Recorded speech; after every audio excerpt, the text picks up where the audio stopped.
watching Hack the File. I'm Michael Lopez, and we're back. Ugh. Let's do another midnight reading, even though it's not midnight. It feels like it's midnight with this fall back hour. I mean, it's dark really early now, so it feels like it's midnight. So let's just pretend like it's midnight, okay? Let's pick up where we left off on the dark web dive. Okay.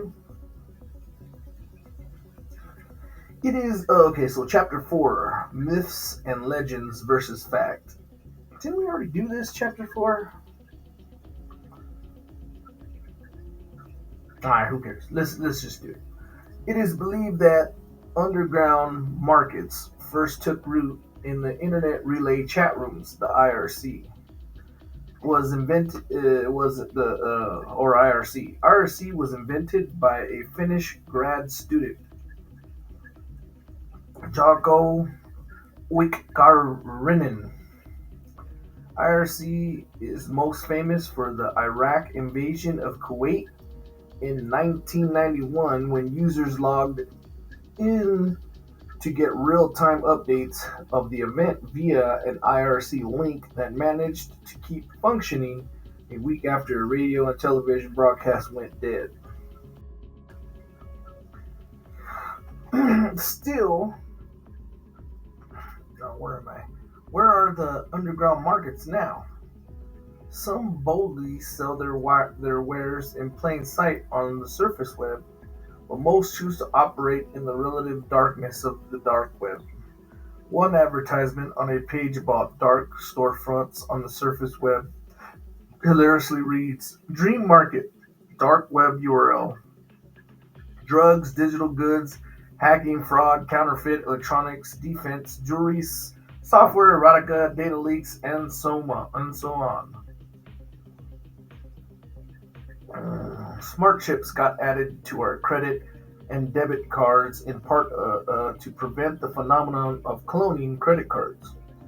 Though if you order a third-party debit card such as NetSpend, Western Union prepaids, you'll find it's missing a chip. In the dark web, clone cards can be purchased from such comically normal-sounding storefronts as A1 Quality Credit Cards and Dreamweaver. Some sites can clone cards with chips, others promise realistic and instantly usable, like Amazon, Walmart, Apple, or eBay gift cards.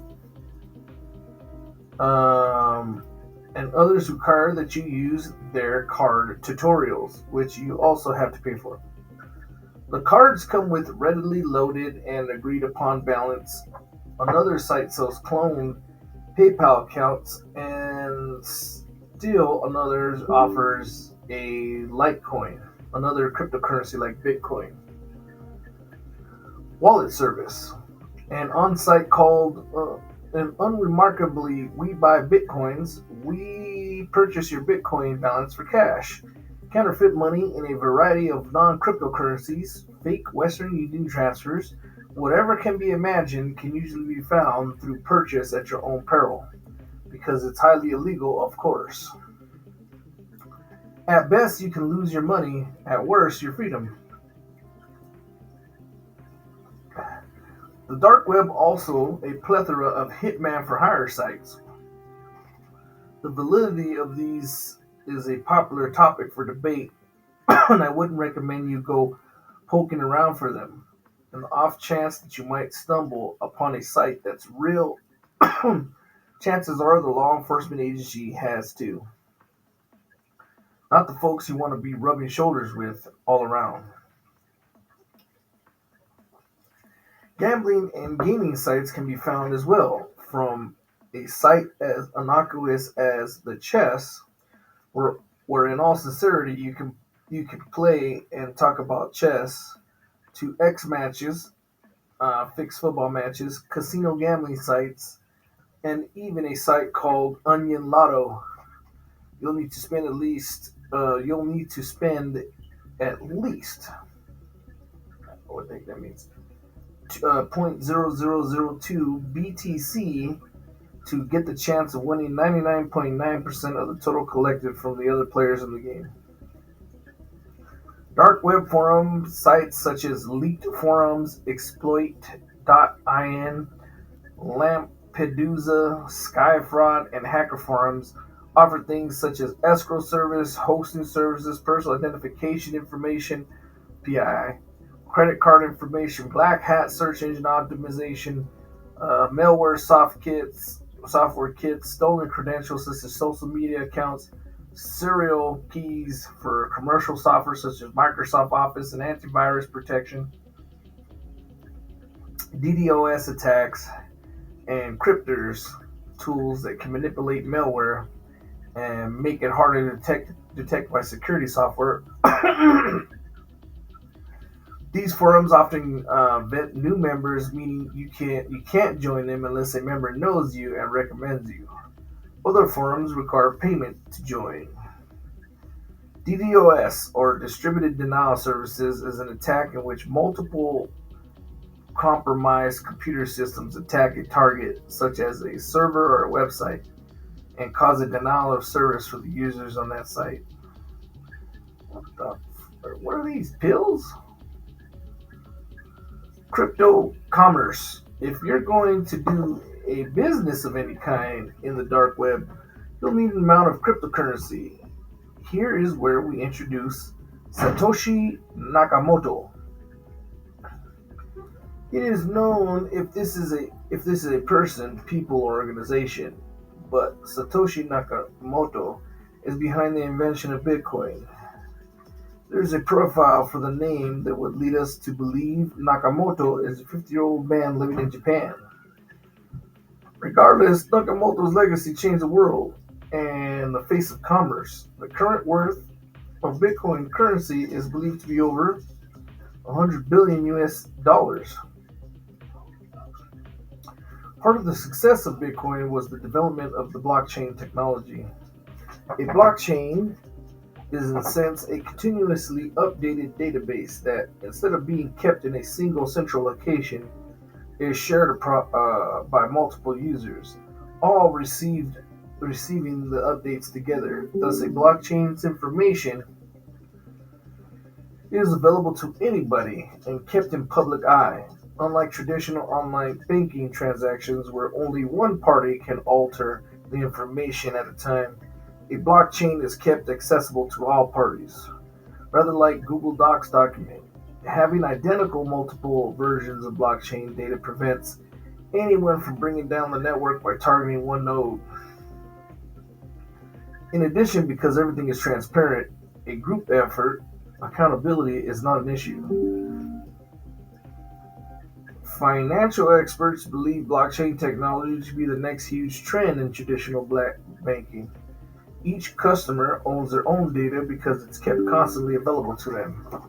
All Bitcoin transactions are recorded and available for public view via the blockchain database.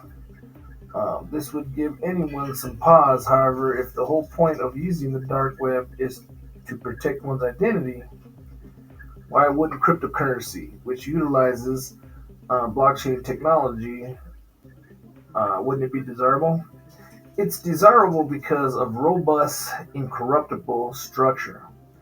But we can use it and still maintain our anonymity. The only way to accomplish this, Bitcoin tumblers. Remember we discussed data packets, how your simple email became fragmented to different parts only to be reassembled at the receiving end? A Bitcoin tumbler or mixer is something like that. Your Bitcoin's digital currency comprised of data, gets broken into pieces and mixed with other customers' pieces. This sounds complicated, but it's actually pretty simple to accomplish. A third party known as Bitcoin Tumbler will provide the service of mixing your coins and breaking the visible chain between your online wallet and your coin's destination. You can use a service like CloakCoin, who will take care of your masking for your transactions, and their open source software solutions such as Enigma A volunteer network based on customers willing to allow Cloakcoin to use their online wallets as temporary stopping points for another customer's currency. The volunteers are rewarded for their service with a 6% annual interest rate. It is good to practice. It's good practice for all users of cryptocurrency to use Bitcoin Tumbler. But for those who seek dark web markets, it would be foolish not to take advantage of them. To get started, you need the Tor browser, a stash of Bitcoins, and a wallet in which to keep them. What is Bitcoin Wallet? A wallet is a collection of Bitcoin addresses and private keys. What is Bitcoin addresses? The address is a string of 34 numbers and letters known together as cryptographic hash, while a private key has 64 numbers and letters and is the proof, the title that you own the address. Each time you go online to conduct a transaction, you will receive a new address to use in the transaction, similar to the code being sent to your phone for identity verification when you log into the traditional online banking account. Bitcoin miners who volunteer to maintain the network receive the transaction and confirm it, and the seller successfully receives your currency. Create 3 separate wallets and move your BTC from the first to the second using a Bitcoin Tumbler service, and then move them to the third. Make sure to avoid any dark web markets that insist that you have JavaScript enabled. That is a red flag for trouble. Once the Tumblr service has completed its task, you can start your browser and go with your purchase. ChipMixer is one tumbler with a good reputation. Some others are Best Mixer, BitBlender, and BitCloak. Another method is to change your cryptocurrency completely and change it back. According to the Motley Fool, there are currently 1,658 cryptocurrencies. The most popular of these is, of course, Bitcoin, followed by Ethereum, Ripple, Litecoin, EOS, Stellar, etc. There's even Dogecoin, if you fancy the name. Try not to laugh when you imagine a Shiba Inu conducting your transactions. A service such as Changely or Shapeshift can change your online currency for you. Threat of doxing. Doxing is an abbreviation of dropping documents.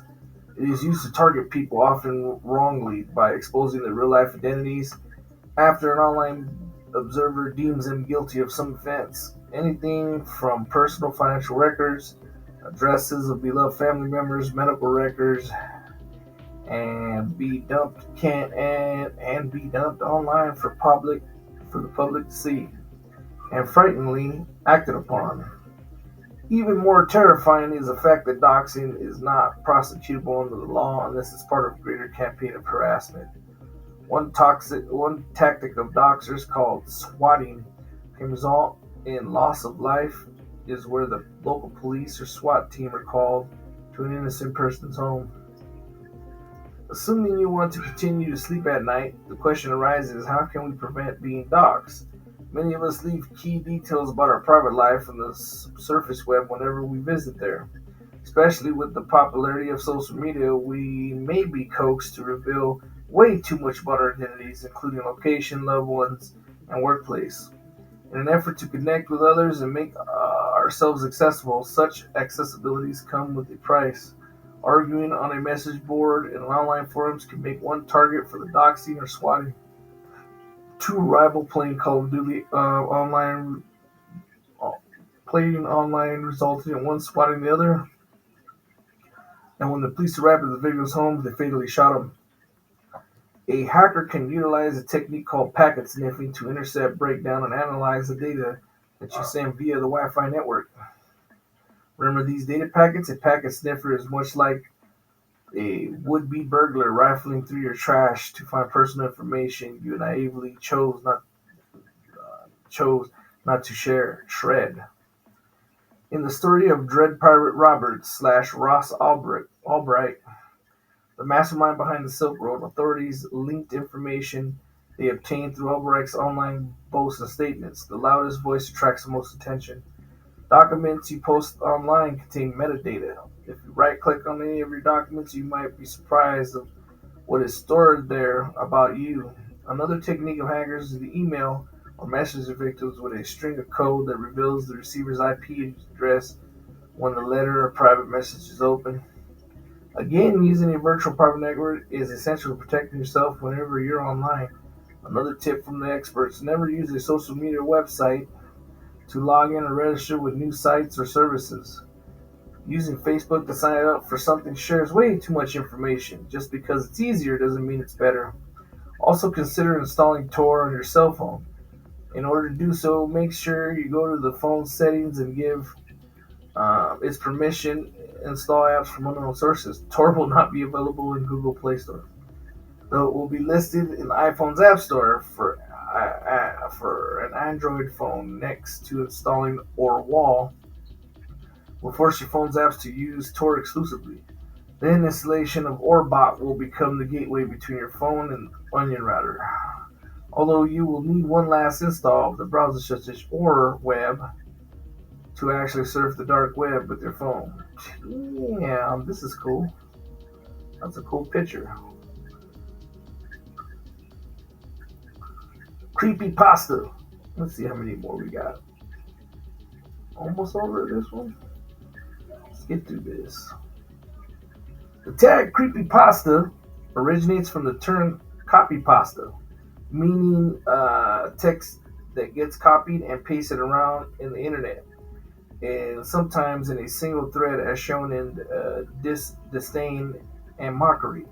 Creepypasta does not seek to mock the reader, however, its main purpose is to chill the reader into a state of fear they will never forget. Creepypasta stories rose to popularity in 2010 and moved into the public spotlight when the urban legend of Slender Man became national news after two girls stabbed their friend in the woods, allegedly at the behest of the fictional character. It seems natural that the misunderstood and infamous region that is the dark web could become the perfect catalyst for many creepypasta stories. Creepypasta is by nature steeped in urban legend. These stories are not shared around a campfire, but on a message board, and now on the website itself. Throughout humankind, people have obsessed with underground spaces, cities beneath cities, the subterranean streets of Cappadocia, Turkey, abandoned subway tunnels in New York City, and the Parisian catacombs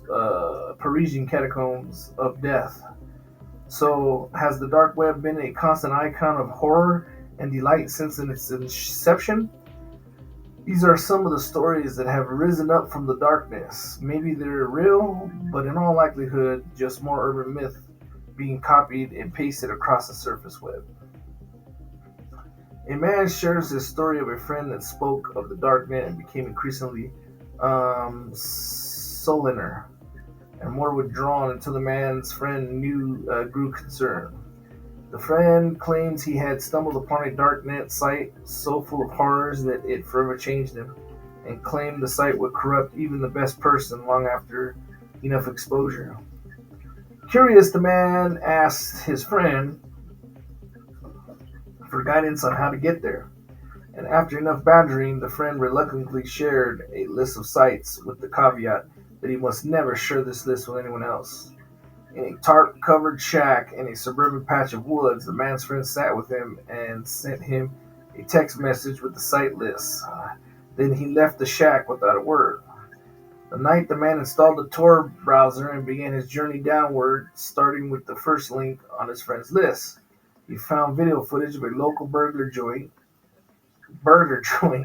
in which a mutual friend worked, and watched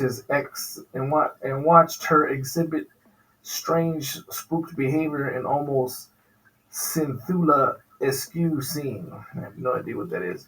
Where she observed invisible movement beneath the sleeves of her uniform. The man recalled she had gone missing from town a few weeks afterward. After watching her run out of the kitchen, the man turned to the next site on the list where he could watch live streams of so-called red rooms. Clicking on the first stream, he saw a woman strapped to a chair and a man raising his fist to strike her. In his other hand, he held a knife. Before he could see what happened next, the hacker's friend clicked out of the video site. After site, he journeyed to the bottom of the list, unable to stay and explore the content advertised as hacked baby monitors and classified federal cases. One last click and he found his screen turned pitch black. A speech was written a speech was written just to him, using his name, which he never typed in, scrolled across the screen, inviting him to join a secret society. Once the speech was finished, two buttons appeared on the screen, join or exit, and he clicked exit. A pop-up informed him that exiting was not permitted. Suddenly, a live feed of himself via his own webcam appeared on the screen. He tried to power down his computer, but it refused to obey. Sounds of someone breaking into his house tore him away from the demented monitor. The next thing he knew, he was laying on a warehouse floor, his hands bound, floating in and out of consciousness. He imagined a figure hovering over him, insisting he join. He who are many in the darkness. When he woke up, we who are many in the darkness. When he woke up again, he was back in his house. His friend was there, sitting next to him on the couch. Congratulations, he said. You passed the first test. As fanciful as the story seems, another are far more sinister. A hobbyist hacker was lured into exploring trafficking sites by his local police department, and what he found may have cost him his life. Stumbling onto a site containing thousands of images labeled only with single names, Alice.jpg, just JPG. He found one and clicked on it, and it seemed as if the woman was staring right at him. He began to click on other names, but the only face he saw was hers, until he noticed subtle changes in her expressions in the room. She was in what was confidence became nervousness, anxiety became fear, and the room was markedly darker than it was in the first image.